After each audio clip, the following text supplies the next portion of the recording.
Guntur inner ring వద్ద ఏర్పాటు చేసిన 99 అడుగుల మట్టి గణపతి విగ్రహం వీక్షించేందుకు ప్రజల నుండి మంచి స్పందన వస్తోందని విగ్రహ కమిటీ ప్రతినిధులు తెలిపారు. ఈ మేరకు committee chairman M Narendra, secretary Lakshminarayana Reddy, vice chairman Rajanaidu మీడియాతో మాట్లాడారు.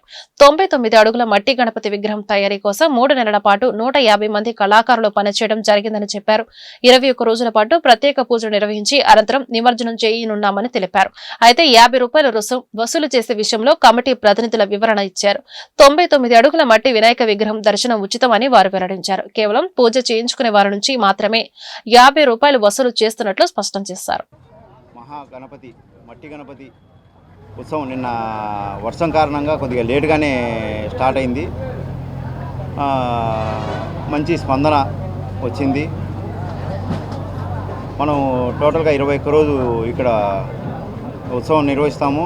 పిల్లలు వచ్చిన వారికి ప్రతి ఒక్కరికి ఏ అసౌకర్యం కలగకుండా ప్రతి ఒక్కరికి చర్యలు తీసుకుంటున్నాము. ఈ 21 రోజుల పాటు సాంస్కృతిక కార్యక్రమాలు కానీ వచ్చిన పిల్లలకు కానీ ఎంటర్టైన్మెంట్ ప్రోగ్రామ్స్ కానీ ప్రతి ఒక్కటి నిర్వహిస్తున్నాము. భక్తులకు ఎటువంటి అసౌకర్యం కలగకుండా ప్రతి ఒక్క చర్యలు తీసుకుంటాము. సెక్యూరిటీ పరంగా కానీ వాళ్ళకి పార్కింగ్ పరంగా కానీ నిన్న వర్షం పడింది. ఇప్పుడు ప్రస్తుతానికి మళ్ళీ మట్టి తొలిచ్చేసి ఇదంతా చేశాము. రాష్ట్రంలో మొట్టమొదటిసారిగా కూడా మన మట్టితో గంగానది నుంచి నీరు మట్టి అలాగే పుణ్యనదులైన గోదావరి కృష్ణా నదుల నుంచి కూడా మట్టిని వాటర్ని సేకరించి గత 3 నెలలుగా కూడా 150 మంది కార్మికులతో దీన్ని విగ్రహాన్ని తయారు చేయడం జరిగింది.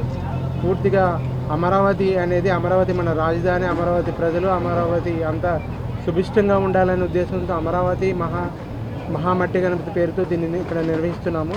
దీనికి రాష్ట్రం నుంచి వివిధ జిల్లాల నుంచి విశేష స్పందన లభించింది.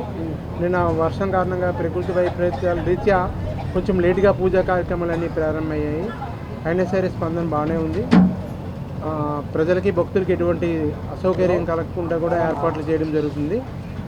దీన్ని నిమజ్జనం కూడా 21 రోజున ఇదే ప్లేస్లో ఎటువంటి ట్రాఫిక్ అంతరాయం కలగకుండా ఇక్కడే కూడా నిమజ్జన కార్యక్రమం కూడా ఏర్పాట్లు చేస్తున్నాము. ప్రతిరోజు ప్రత్యేక హోమాలు, అర్చనలు, పూజలు, భజన కార్యక్రమాలు, సాంస్కృతిక కార్యక్రమాలు కూడా నిర్వహించడం జరుగుతుంది. దీని నిమిత్తం కూడా ప్రత్యేకించి ఒక పూజారులను కూడా నియమించడం జరిగింది. వాళ్ళు ఉదయం నుంచి రాత్రి 10 వరకు కూడా పూజలు చేయడానికి ప్రత్యేకంగా ఒక టీం అనేది ఇక్కడ ఉంటుంది.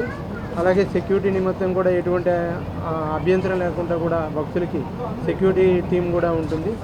అలాగే వచ్చే వాళ్ళకి ఎటువంటి అసౌకర్యం కలగకుండా రోడ్డు మీద ట్రాఫిక్ కానీ పార్కింగ్ కానీ కూడా ప్రాబ్లం లేకుండా కూడా పోలీస్ వారితో సహకరించి మాట్లాడుకొని చేస్తున్నాము. ఈ విధంగా ఈకో ఫ్రెండ్లీకి విశేష స్పందన లభించడం అందరికీ అభినందనలు తెలియజేసుకోవడానికి మీ మీడియా ద్వారా ఇంకోసారి కృతజ్ఞతలు తెలియజేయడానికి మీడియా సమావేశం ఏర్పాటు చేయడం జరిగింది. మేము దాన్ని బలవంతంగా తీసుకోవట్లేదు, ఉచితంగానే మేము పంపిస్తున్నాము. భక్తుల్ని వచ్చి గోత్రనామాలు చెప్పించుకొని అక్కడికి వెళ్ళి అక్షింతలు వేయించుకొని శటకోపం పెట్టించుకొని చేయించుకున్న తర్వాతనే వాళ్ళు ₹50 దానికి మాత్రమే తీసుకుంటున్నారు. ఉచితంగా వెళ్ళే వాళ్ళు ఉచితంగానే చూస్తున్నారు.